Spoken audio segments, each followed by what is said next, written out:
It started with a piece of folded paper, yellowed just slightly at the edges, tucked quiet-like between the pages of an old hymnal near the back of the church. No one noticed it during the Sunday service. Not the preacher, not the boy who swept the steps, not the ladies who lingered too long talking about drought and pie crusts. No one but him. Jonas had stopped by the church that Monday morning, not to pray exactly, but to sit. The church was the only place in town where the wind didn't reach, where the air still smelled of cedar pews and wax polish, and where no one asked him when he was coming back to the ranch he'd left behind a year ago. He didn't plan to find anything, but that note found him. It wasn't addressed, just folded with care, tucked neatly as if placed with hope but not expectation. He hesitated before opening it. His hands, calloused and cracked, weren't made for delicate things anymore. But he opened it just the same. If you're reading this, it's already too late to ask for help. But I left the door unlocked, and the kettle warm. I don't want to be alone tonight. Not again. He read it twice. Then again. The handwriting was steady, not desperate. But something in the curve of the M stuck with him. The kind of careful handwriting people used when they still believed words mattered. Jonas stood, walked out of that chapel, and down the road toward the far end of town. Past the smithy, past the empty stable, past the hollowed-out storefront where folks used to buy fabric before the rail line moved freight elsewhere. He didn't know who M was, but he had a hunch. There was only one widow in town. Folks barely spoke to him anymore. Miriam Holloway. She lived alone in a weather-worn house just outside the cemetery gates. Her husband had passed 2 winters a rattlesnake bite during a cattle drive gone south. She'd buried him on a cold morning, with only the preacher and 2 neighbors in attendance. Since then, she rarely left her porch, except for church, and even then, she sat in the far back pew, the same one Jonas had visited. He paused at her gate, hesitating longer than a man should when he's already halfway through a decision. Then, he stepped through. The house looked quiet, but not abandoned. Smoke drifted from the chimney. Curtains moved slightly, as if someone had just stepped out of view. Jonas knocked once, then again. Don't answer. He pushed the door. Gently it creaked open. Inside, the fire crackled low, and sure enough, the kettle on the stove hissed with a slow, constant whistle. On the table sat a single teacup, untouched, and a small plate with 2 buttered biscuits gone cold. Miriam, he called, his voice careful, like he didn't want to spook a deer. From the back room came a voice, soft, dry, but alive. I thought no one would find it. Jonas stepped inside. I didn't mean to pry. I found your note. She stepped into the doorway, wrapped in a knitted shawl, her face pale but calm. She looked older than he remembered, but stronger. Not in her body, maybe, but in the way she stood without leaning on anything. I wasn't sure anyone would sit in that pew, she said. Folks always avoid the back row. Think it's where sorrow lives. Jonas set his hat on the table and nodded toward the empty chair across from hers. May I? She looked at him for a long moment before gesturing softly. If you sit, I'll pour the tea. And so he did. They didn't speak much that first evening, but something passed between them all the same. Something gentle. Something unexpected. Jonas never asked why she left the note, and she never explained. But when he stood to go, she said, "You'll come again tomorrow." He looked at her, long and steady. "If there's tea," she smiled faintly. "There'll be tea. Have you ever left something behind, hoping someone might find it? Not out of desperation, but quiet hope." Jonas didn't come to rescue. He came to listen.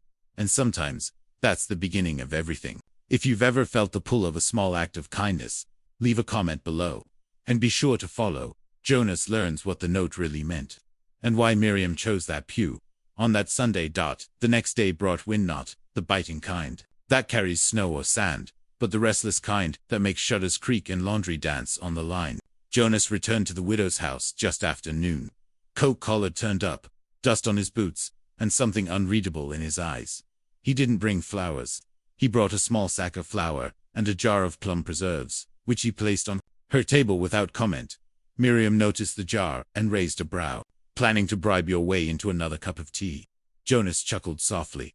"I figured you might need biscuits to go with it." She poured the tea without another word, and the 2 of them sat as if this had been their habit for years. There was no talk of the note. Not yet. Only quiet sounds. The spoon stirring, the tick of the clock, the wind sliding past the windows. But then, as she sliced the fresh loaf and offered him the first piece, Miriam broke the silence. You ever sit in a church long after everyone's gone? Jonas took a bite, nodded. Plenty of times. That's when it feels honest. She looked down at her hands, fingers wrapped around the teacup. That pew in the back. It's where Samuel used to sit. My husband. Every week, like clockwork. I used to tease him for it said, if he sat any further back, he'd fall out the door. But he said it let him see who needed prayer the most. Said you could learn more from the backs of people's heads than their faces. Jonas listened quietly, the way men do when they know the story matters more than the silence it's breaking. After he passed, Miriam continued, I kept sitting there, at first, out of habit, then, out of something else. Grief, I guess, or guilt, or maybe both. But last Sunday, something felt different. The pew creaked when I sat down, like it remembered him. And I thought maybe if someone sat there after me, they might understand. Understand what? Jonas asked, voice low. She looked up at him, then her eyes soft but tired. The way a prairie looks after a long drought. That sometimes the loneliest thing in the world is still showing up. Jonas didn't answer right away. He stared at the fire, remembering something he hadn't meant to, something about a barn too quiet, and a bed too cold, and the way man starts talking to animals when there's no one else to listen. You wrote the note like you didn't expect anyone to find it, he said finally. I didn't, Miriam whispered. But I hoped. Jonas nodded slowly. Hope's a stubborn thing. They didn't speak much after that.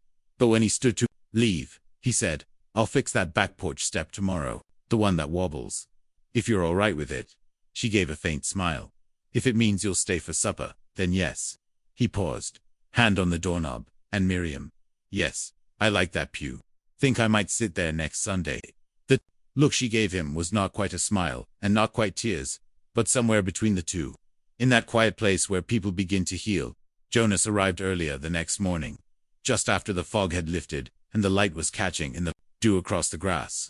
He brought a hammer, a pouch of nails, and a worn tool belt that looked like it had seen more barns than homes. He didn't knock this time, just gave the door a polite tap before stepping around to the side porch, where the bottom steps sagged. Miriam stood at the window for a long moment, watching him crouch down with slow care, testing each board with the heel of his hand. She didn't interrupt. He looked like a man who needed to fix something more than wood. The porch step had split down the side, its edge rotted where rain had settled too long without sun. Jonas pried it up gently, mindful of the screws, setting it aside in the grass. Beneath it, tucked just between the beams, something caught the light. He paused. It was a photograph worn, corners curled, edges blurred. A black and white portrait of a man in a suit coat standing beside a woman with braids pulled over one shoulder. She held a baby in a white cloth wrap. The man's hand rested gently on her back. They were smiling, but not at the camera. At each other. Jonas turned it over. Written on the back in careful script. October 3rd. Before the fever. He stood there for a long time, his fingers brushing the words as if they might speak. Then he carried it to the porch and sat on the edge, resting the photo on his knee, like it was something alive. Miriam stepped outside quietly. You found it. I wasn't trying to. She came and sat beside him, folding her hands in her lap. I hid it after the burial. Couldn't bear to see it. Couldn't bear to throw it away. Who was the baby? Her voice came soft. Our daughter, Ruth. He looked over at her, gently. I didn't know. Most folks don't. She passed before she was 2. Fever took her in 4 days. Samuel, he never really came back from that. He tried. God knows he tried. But part of him stayed in that little graveyard, just past the church fence. Jonas bowed his head. That's a heavy silence to carry. Miriam nodded. I think we both stopped talking, long before he died. Grief can close up a house without ever locking the door. Jonas set the photo down carefully beside her. It's not wrong to keep her memory. I know that now, she said. But back then, it felt like remembering only made it worse. So I buried what I couldn't say. Under the floorboards. Under Sunday clothes. Under smiles at church. They sat in silence a while longer, the wind moving gently through the trees, sunlight warming the porch. Jonas finally spoke. I had a brother once. Younger. Jacob. Died in a cattle run gone wrong. He was always quicker, funnier, better with horses than me. Folks stopped saying his name after a while. I didn't. I still talk to him sometimes when I'm alone. Miriam looked at him, something in her face softening. You ever feel foolish for it? All the time, he said. But less lately. She smiled. Would you mind if I joined you at that back pew next Sunday? Just once. Jonas gave a quiet laugh. Only if you save me the end. She looked down at the photo again, then back at him. Maybe we don't have to sit alone anymore. No, ma'am, he said gently. Maybe we don't. Sunday came with a sky so clear it looked almost washed blues, stretched thin, gold, dust rising off the street as folks walked to town chapel, boots tapping gently on sun-baked ground. Church bells rang soft and steady, echoing down the hills like a memory that refused to fade. Jonas was already seated when she arrived into the back row, hands resting easy in his lap, eyes straight ahead but not stiff like most. The kind of posture a man takes when he's finally made peace with just being still. Miriam stepped inside, pausing at the door long enough for heads to turn, not because she was loud, not because she was late, but because she hadn't sat anywhere but far left, near the shadows, since Samuel died. Today, she walked toward the pew in the back, and this time, she wasn't alone. Jonas gave a small nod, as she slid in beside him. Not much, just enough to say, "You're welcome here." The preacher noticed. So did the townsfolk. Some whispered, not unkindly, just curious. Grief makes folks superstitious. Hope makes them nosy. But Jonas and Miriam didn't flinch. They sat through the sermon like they'd sat 100 times before, quiet and attentive, hands folded, until, halfway through the second hymn, Miriam reached into her coat pocket and pulled out a small slip of paper. Jonas noticed, not because of what it was, but how she held it. It wasn't a note this time, it was a name. She had written Ruth in simple script and placed it gently on the hymnal rack, between a page of Psalm 42 and a soft linen handkerchief she'd kept for years. Jonas didn't ask why. He didn't have to. After the service, they stood near the front steps, sipping watered-down lemonade like it was spring tradition. Townsfolk passed by, some with smiles, some with nods, a few with awkward glances that spoke more of their own uncertainties than judgment. Then came Mrs. Edna Pierce, the schoolteacher with silver hair always braided into a crown. She stepped close, eyes kind. "Miriam," she said gently, "I saw you back there. I remember Ruth. She had the gentlest eyes." Miriam's breath caught, but she smiled. "Thank you, Edna." I hadn't heard her name spoken aloud in years. "Well," Edna said, voice trembling just slightly, "maybe it's time we started saying it again." Jonas watched the moment unfold like a field finally catching spring after a bitter frostlow. Quiet, full of green under all that brown dot as the sun dipped lower. They walked back toward Miriam's porch side by side. Jonas held his hat against the wind, squinting at the light ahead. "You were brave today," he said. "I didn't feel brave," Miriam replied. He looked over. "That's usually how it works." They sat again on the porch swing, the wind settling. No need for tea or stories, just presence and peace. Miriam looked toward the cemetery beyond the edge of the yard, her gaze soft. "Do you think people ever really leave us?" Jonas answered without hesitation. "Only if we stop remembering." She smiled quietly. "Then I think she's still here." They said nothing more, because sometimes the most healing words are the ones left unsaid, just shared silence and the soft creak of a swing on wood. 3 days passed after that Sunday, slow and windless. Dust settled quiet on the windowsills, and the sky held that washed-out blue that only comes between seasons. Miriam spent her mornings in the garden, digging hands into earth like it could remember something she'd forgotten. Jonas repaired fence posts near the edge of the cemetery, never far, but never hovering either. They didn't speak every day, but something between them had started to hum low and steady, like a kettle just before boil. Then, on Thursday, a letter arrived. Jonas found it tucked beneath the broken gate latch of Miriam's yard, not stamped, not sealed, just folded brown paper, and his name scrawled on the front in pencil. Jonas read. He hadn't seen his full name written in a long while. He turned it over, frowning. No return address, no town mark. Miriam, kneeling beside her lavender bush, stood when she saw the look on his face. "You all right?" "Someone left me a letter," he said, voice low. "Don't know who." She wiped her hands on her apron and stepped beside him as he unfolded it. Inside was a single sheet. The writing was clean, a little stiff-like. Someone who hadn't written in a while, but needed the words to land right. He read it once silently, then again out loud. "Jonas, I don't know if you remember me. My name is Claire Trenton. He used to be Jacob's girl. I heard what happened all those years ago, too late to do any good. But I came across a box of Jacob's things when I was cleaning out my father's barn. Letters. Notes. One of them was for you. I'm leaving it. At the chapel next Sunday. Back pew. Between Psalm 91 and 92. See, the name hit like a thud in his chest. Jacob. Jonas sat down on the steps. The wind suddenly colder than it should have been. Miriam watched him carefully. Jacob, my brother, he said slowly. Died over 10 years ago, in a cattle drive. Gone bad. I thought I knew everything about what happened. Thought that part of my life was buried with him. Miriam sat beside him, and now, he looked at the letter again. Now, I'm not so sure.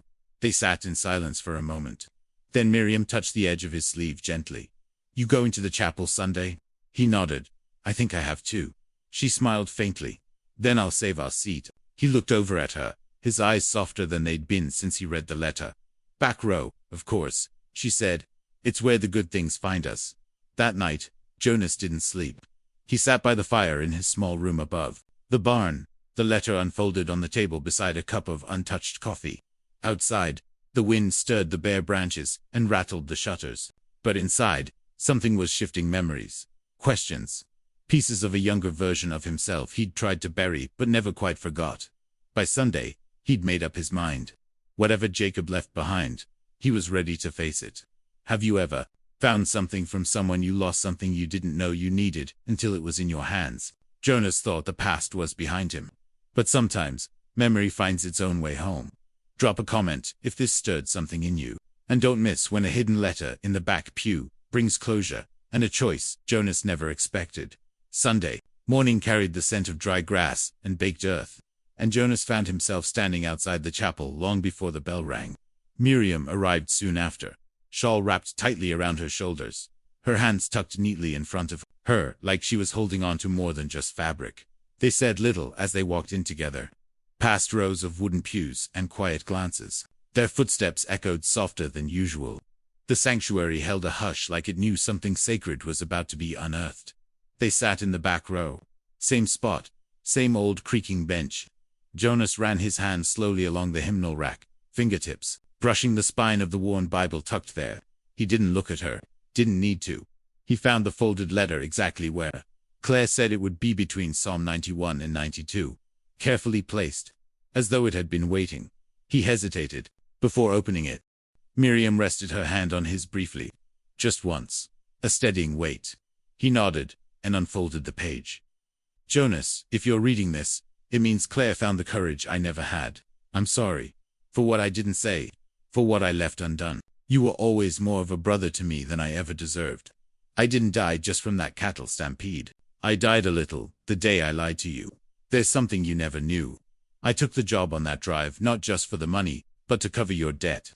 I paid off your land tax behind your back. I didn't want you to lose the ranch. But I never told you. I thought I'd get back and act like nothing happened. Thought maybe I'd even ask to stay a while. I didn't make it. But you should know, you weren't left alone because of anything you did. You were loved, and I was proud to call you my brother. Jacob. Jonas sat motionless, the sanctuary around him blurred. His jaw tightened, but his shoulders trembled just slightly, the way they do when a man has held something in for far too long. Miriam didn't speak. She simply let him breathe. When the service ended, they were the last to stand. Outside, near the rosebush that grew wild by the chapel's wall, Jonas finally spoke. He paid my debt, he said, voice low. All these years, I thought I was the one who failed him. But he gave everything. Miriam touched his arm gently. Then maybe it's time you stop carrying that weight. I don't know how, Jonas whispered. You just did, she said. By reading it. By letting him be more than just what you lost. He looked at her, then really looked. The grief in him had changed shape, softened in places. And beside him stood a woman who knew what it meant to carry the unbearable, and yet somehow choose to keep living. I want to go to his grave, Jonas said. Tell him thank you. I'll come with you, she replied without hesitation. That afternoon, the wind shifted, blowing warm through the cemetery pines. Jonas placed Jacob's letter beneath a smooth stone, then stepped back, hat held to his chest. He didn't cry, but his silence was louder than any grief could be. That night, sitting on the porch, Miriam poured tea without asking. He took a sip, watching the dusk fall. You know, he said softly, I used to think forgiveness was for the person who'd done wrong. But maybe it's also for the one left behind. The one who never got to say goodbye. Miriam nodded. Then maybe today was your first real goodbye. And neither of them said another word, because that porch didn't need more than that. It was near sundown when the knock came. Not urgent, not impatient. Just 3 soft raps on the wooden door, like someone unsure whether they were still welcome. Miriam had just lit the oil lamp and was setting Jonah's cup down on the table when the sound stopped her mid. She glanced at Jonas, who looked up from his seat with a quiet curiosity. She opened the door slowly. Standing on the porch was a boy, not quite a man, but old enough to carry the road in his shoulders. His clothes were dusted from travel, and his boots looked a size too large. Slung over one shoulder was a worn leather satchel, fraying at the seams. But it was his eyes that caught her, the exact blue-gray of someone she used to know. "Ma'am," he said, voice steady but unsure. "My name's Eli. I think I'm your nephew." The world went still. Jonas stood behind her now, silent, steady. Miriam blinked. "What did you say?" The boy swallowed. "My mama was Anna Holloway. She died last spring out in Missouri. She told me if I ever got real lost, I should find her sister." Miriam's hand came up to her mouth slowly, as if her body had to catch up with her memory. "Anna, ... she whispered. "I haven't heard that name in over 20 years. She said y'all had a falling out," Eli said carefully. "But she didn't say why. Only that you were kind. That you'd understand." Jonas stepped forward, setting a hand gently on her back. Miriam drew in a slow breath and opened the door fully. "Come in, Eli. You're not standing out in the dusk alone." Inside, the boy sat at the table like someone afraid he might break it. Miriam poured him tea and set down bread and stew that had been simmering for hours. He didn't touch any of it right away, just looked around the cabin like he was searching for something he didn't know the name of. After a long pause, he finally spoke.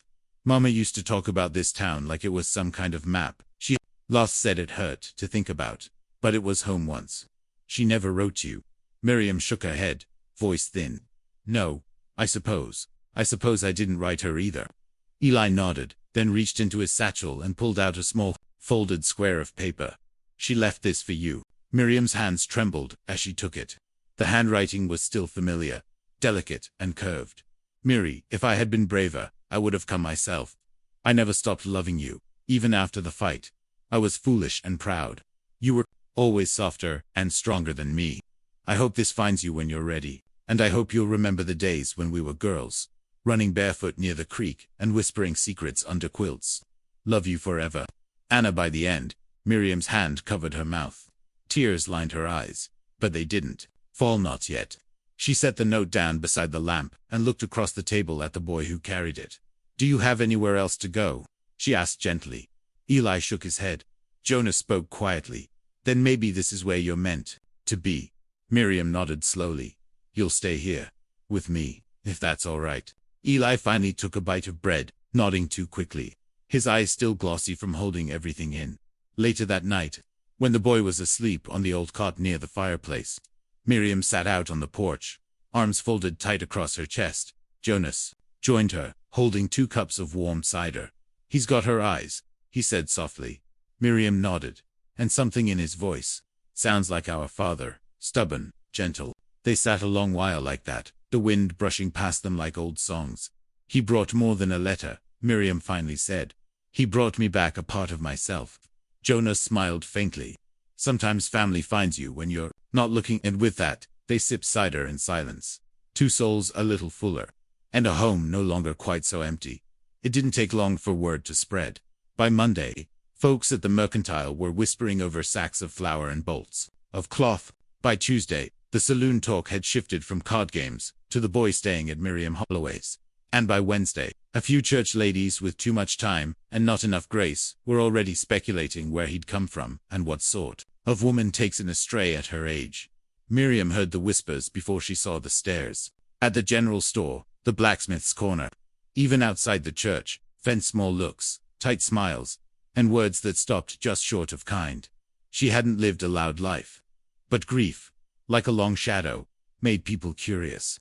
And kindness, when unexpected, made them suspicious. She said nothing. Eli, for his part, kept quiet and worked hard. He rose early, fed the chickens, chopped wood, and helped Jonas patch the northern fence before the snow came in. He didn't complain. But Jonas could see the boy watching the townsfolk with cautious eyes, like he was waiting for someone to tell him to leave. One afternoon, while they were hauling fresh boards from the lumberyard, Eli asked, "Do you think they want me here?" Jonas paused, adjusting the weight of the plank on his shoulder.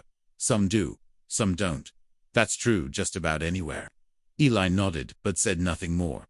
Back at the house, Miriam had baked bread, her way of thinking through trouble. The scent filled the cabin, warm and full, like comfort made visible. She handed the boy a slice without words, and sat across from him. Eli asked, not meeting her eyes. "They always talk," she said gently. "But talking isn't the same as knowing." Eli looked down. "I don't want to cause trouble." "You didn't," she said firmly. "What you did was show up. That takes more courage than most people have in a lifetime." He gave a tiny nod, but it didn't erase the weight behind his eyes. That Sunday, Miriam did something she hadn't done since her wedding day. She sat in the front row of the chapel. Jonas came in first, holding the door for her, with Eli trailing behind, hat in his hands. When they sat down, the whole congregation seemed to pause. The preacher fumbled his notes. Mrs. Edna blinked twice before smiling. The silence was thick but not cruel. As the sermon began, Miriam held her chin a little higher, hands clasped on her lap. Midway through the service, a child behind them whispered, not unkindly, "Mama, is that the boy from the porch swing?" The woman beside him smiled gently. "Yes, sweetheart. And he's right where he belongs." Miriam didn't turn around, but her eyes closed for just a moment, like a prayer had been answered without needing to be spoken. After the final hymn, Edna approached them near the exit, voice light but sincere. "It's good to see new faces in familiar places." Miriam smiled, soft and steady. "Sometimes it just takes someone brave enough to knock." Double quotes. Edna gave Eli a gentle pat on the shoulder. "Well, I hope you'll stay for pie after service. Next week, we could use a strong back in the kitchen." Eli's eyes lit up not from pride, but from relief. As they walked home down the dusty path, Jonas glanced at Miriam. "You know what you did today?" "What's that?" "You sat in the front row and told the whole town you weren't hiding anymore." Miriam looked at Eli, walking just ahead, kicking at a stone with the toe of his boot. She smiled. "No, more hiding. Not for any of us." The wind picked up just enough to carry that promise down the road, where even old ghosts couldn't catch it. The chapel attic was rarely visited, just dust, hymnals from the century before, and stacks of yellowing, paper tied with brittle string. But Reverend Collier, a soft-spoken man with a crooked collar and a habit of collecting forgotten things, had been meaning to clean it for months. That Wednesday, while sorting through a box marked Donations 1876, he found a ledger. Inside was a collection of old letters and family requests for prayer, some dated before the railroad even reached their valley. Tucked between two folded choir rosters was a small envelope with no postage. Just a name, written in fine cursive. Miriam Holloway. Reverend Collier paused. The handwriting wasn't familiar, but the paper was stiff, still sealed. He carried it down the creaky attic steps and left it on Miriam's porch by evening. Miriam spotted it the next morning. She knew the paper, knew the ink, knew the way the M curled too tightly. She sat at the kitchen table, the letter unopened. Jonas watched her from the doorway, hands wrapped around a mug. "You all right?" he asked. She nodded slowly. "It's from her, your sister." "Yes," she whispered. "It's her handwriting." Before she left, Jonas came to sit across from her. She finally opened it. "Miri, I wanted to come that day, I really did. But pride is a heavy thing, and I carried mine too far. I've kept your letters. Every one. Read them when the baby was crying and I was too tired to remember who I was. You should have been there, and I should have let you. If you ever get this, please know I named him after our father, Elijah Love." Anna Miriam's breath hitched. "Elijah," she repeated. Jonas leaned forward. "Eli, that's..." She nodded, blinking slowly. "She named him after Papa. She must have written this before he was born. Before we lost each other." Outside, Eli was stringing a line for laundry, a clothespin in his mouth. Shirt sleeves rolled high. Miriam stood and stepped out onto the porch, letter still in hand. "Eli," she called. He turned. She walked toward him, held out the letter, and spoke carefully. "Did your mama ever tell you where your name came from?" He shook his head.